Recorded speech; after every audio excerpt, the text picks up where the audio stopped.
উপস্থিত শিৱসাগৰ জিলাৰ ডিচি অফিচৰ সন্মুখত এই বিজেপি চৰকাৰখনে বানপানীৰ নামতো ভয়ংকৰ এক ৰাজনীতি আৰম্ভ কৰিছে। এই বিজেপি চৰকাৰখনে বাছি বাছি বিজেপিৰ মানুহবিলাকক মন্ত্ৰী বিমল বৰা নামৰ এজন নৰ্দমাৰ কীট এজন আছে আৰু তাতকৈ অধৈৰ্য হৈছে এই জিলাৰ ডিচিজন। এওঁ ডিচি নহয়, এওঁ মন্ত্ৰীবিলাকৰ বহতীয়া, এওঁ পোহনীয়া জীৱ জন্তুৰ নিচিনাকৈ মালিকে যি কয় ভৃত্যই সেই একেটা আদৰ্শ পালন কৰাৰ নিচিনাকৈ এই বানপানীত আক্ৰান্ত মানুহবিলাকক লৈও নিৰ্মম ৰাজনীতি আৰম্ভ কৰিছে।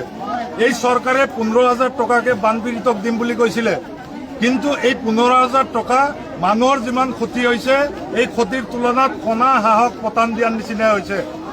এজন পৰিয়াল, এটা পৰিয়ালে বা এজন মানুহে তিলে তিলে ঘৰ এখন গঢ়ি তোলে আৰু এই চকুৰ প্ৰচাৰত, চকুৰ নিমিষত এই গোটেই সম্পত্তি ধ্বংস হৈ গৈছে।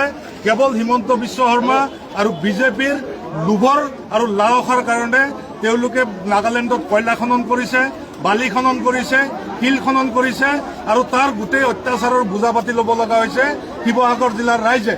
আৰু এই ৰাইজক তেওঁলোকে কণা হাঁহক পতান দিয়াৰ নিচিনাকৈ 15,000 টকা দিম বুলি প্ৰতিশ্ৰুতি দিছিলে, কিন্তু কাৰ্যক্ষেত্ৰত দেখা গৈছে যে এই 2 নম্বৰী মন্ত্ৰী বিমল বৰা তেওঁ নৰ্দমাৰ কীট এটা আৰু এই অপদাৰ্থৰ ডিচি, এই ডিচি চাহাবে মিলে যিবিলাক বিজেপিৰ মানুহ বাছি বাছি এই বিজেপিৰ মানুহবিলাকক পইচা দিছে।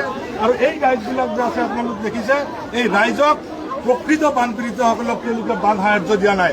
আমি দাবী উত্থাপন কৰিছোঁ যে অতি সোনকালে ৰাইজৰ প্ৰাপ্য টকা আপোনালোকে উলিয়াই দিয়ক, অন্যথা হিমন্ত বিশ্ব শৰ্মা আপোনাৰ দিছপুৰৰ, আপোনাৰ গুৱাহাটীত থকা ঘৰবিলাক ৰাইজে দখল কৰি ল'ব।